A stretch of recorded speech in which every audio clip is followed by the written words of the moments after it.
வணக்கம் அன்பர்களே, நான் உங்கள் அன்பான சயின்டிபிக் வேதிக் அஸ்ட்ராலஜர் அஸ்ட்ரோலஜி பேசுகிறேன்.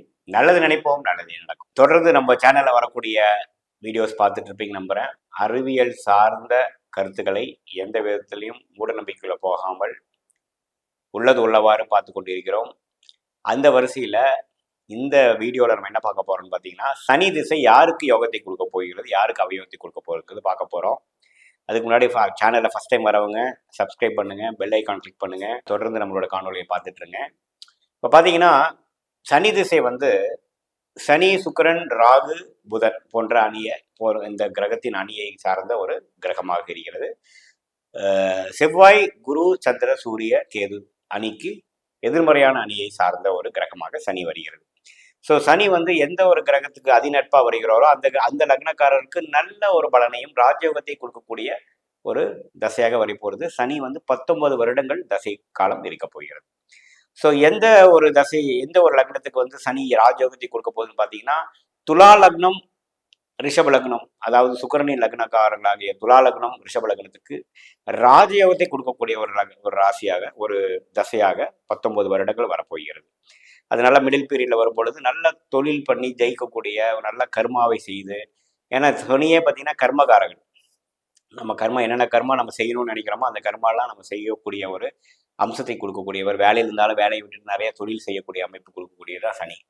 ஸோ சனி துலா லக்னம், ரிஷப் லக்னத்துக்குலாம் வரும்பொழுது நல்ல யோகத்தை கொடுக்கக்கூடிய ஒரு தசையாக வருகிறது என்று நீங்கள் தெரிந்து கொள்ள வேண்டும். அதே சமயத்தில் புதன் லக்னக்காரர்களாகிய கன்னி லக்னம், புதன் லக்னத்துக்கும் அருமையான ஒரு தசையாக வருகிறது. அது கரெக்டாக ஒரு 25லேருந்து 55 வயசுக்குள்ள வரும்பொழுது நல்ல ஒரு தொழில் முயற்சி செய்து நல்ல ஒரு பெரிய லெவலில் வரக்கூடிய ஒரு அம்சத்தை அந்த லக்னக்காரர்களுக்கு கண்டிப்பாக கொடுக்க போகிறது. வரக்கூடாத தசையாக கடக லக்னக்காரர்களுக்கும் சிம்ம லக்னக்காரர்களுக்கும் ஒரு சுமாரான லக்னமாக தான், சுமாரான தசையாக தான் அந்த 19 வருடம் என்று சொல்லப்படுகிற சனி திசை வரப்போகிறது. யாருக்கு? கடக லக்னத்துக்கும் சிம்ம லக்னத்துக்கும். ஏன்னா சந்திரனுக்கும் சூரியனுக்கும் ஆகாத ஒரு கிரகமாகிய சனி வருகிறார்.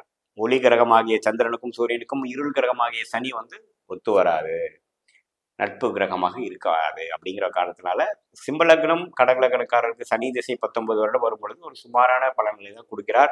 சனி ஓரளவுக்கு திக்பலம், ஸ்தானபலம், திக்பலம் பெறும் பொழுது 7ஆம் இடத்துல திக்பலம் பெறுகிறார். பார்த்தீங்கன்னா துலாம்ல உச்சம் பெறுகிறார், மேஷத்துல நீச்சம் பெறுகிறார். ஸோ எந்த மாதிரி ஒரு பலத்தில் இருக்கிறார் பொறுத்து நம்ம பலன்கள் எடுத்துக்கலாம். மற்றபடி செவ்வாய் லக்னக்காரர்களாகிய விருச்சிக லக்னம், மேஷ லக்னத்துக்கு சனி ஒரு மிகவும் சுமாரான தசையாக, லக்னத்துக்கு ஒரு நட்போ கிரகமாக இல்லாமல் ஒரு பகைப்பெற்ற கிரகமாக இருக்கிறதுனால செவ்வாய்க்கும் சனிக்கும் ஆகாத ஒரு காரணத்தினால விருச்சிக லக்னத்துக்கும் மேஷ லக்னத்துக்கும் ஒரு சுமாரான பலன்களை தான் கொடுப்பார். அதே சமயத்துல தனுசு லக்னம், மீன லக்னம் என்று சொல்லப்படுகிற குரு லக்னக்காரர்களுக்கு தனஸ்தானாதிபதியாகவும் லாபஸ்தானாதிபதியாகவும் வருவதனால தன விஷயத்துல ஒரு நல்ல ஒரு ஏற்றக்குறைவுகளை கொடுக்கக்கூடிய ஒரு அம்சம் கொடுக்கக்கூடியது. ஃபினான்ஷியல் ஆஸ்பெக்ட், சொத்து விஷயங்கள் அதுல எல்லாம் கொஞ்சம் கொடுப்பார். ஸ்தானபலம், திக்பலம் பெறும்பொழுது நல்ல பலனை கொடுப்பார் என்று நம்ம எதிர்பார்க்கலாம். அதே சமயத்தில் சனி லக்னக்காரர்களாகிய மகர லக்னம், கும்ப லக்னக்காரர்களுக்கே சனி திசை வரும்பொழுது லக்னாதிபதியாக செயல்பட்டு ஓரளவுக்கு வாழ்க்கையில அவரை நிலைநிறுத்தக்கூடிய அளவுக்கு ஒரு நல்ல அம்சத்தையும் பலாபலங்களையும் கொடுக்கக்கூடிய ஒரு தசைகளாக சனி திசை வரும் என்பதை நாம தெரிந்து கொள்ளலாம். இப்ப சனியே பார்த்தீங்கன்னா முதலே சொன்ன மாதிரி கர்மகாரங்கிறதுனால சனி திசை வரும்பொழுது அதிக உழைக்க வேண்டியதா இருக்கும். நம்ம என்ன ஒரு கர்மா செய்வதற்காக இந்த பிறவி எடுத்தோமோ எல்லா விஷயத்தையும் செய்யக்கூடிய அமைப்பா இருக்கும். வேலையில் இருக்கிறவங்க வேலையை விட்டுட்டு தொழில் பண்ணுவாங்க, அல்லது வீட்டில் சும்மா ஹவுஸ் ஒய்ஃபாக இருக்கிறவங்க பிஸ்னஸ் பண்ண அமைப்பாங்க, ஏதோ ஒன்று பண்ண அமைப்பாங்க. அது மாதிரி கர்மாவை செய்யக்கூடிய ஒரு கிரகமாக சனி இருக்கிறதுனால சனி திசை வரும்பொழுது நம்மளோட பிறவி பயனை பெறக்கூடிய எல்லா அம்சத்தையும் நம்ம பண்ண வைப்பார். நம்ம தெரிஞ்சு கொள்ள வேண்டும்.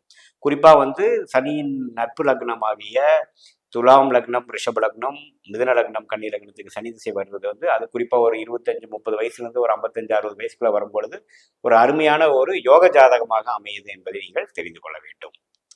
ஸோ சனி திசை யாருக்கு எப்படி கொடுப்பாருன்னு நம்ம இந்த வீடியோவில் பார்த்துட்டோம். மீண்டும் மற்றொரு வீடியோவில் சந்திப்போம். நன்றி, வணக்கம்.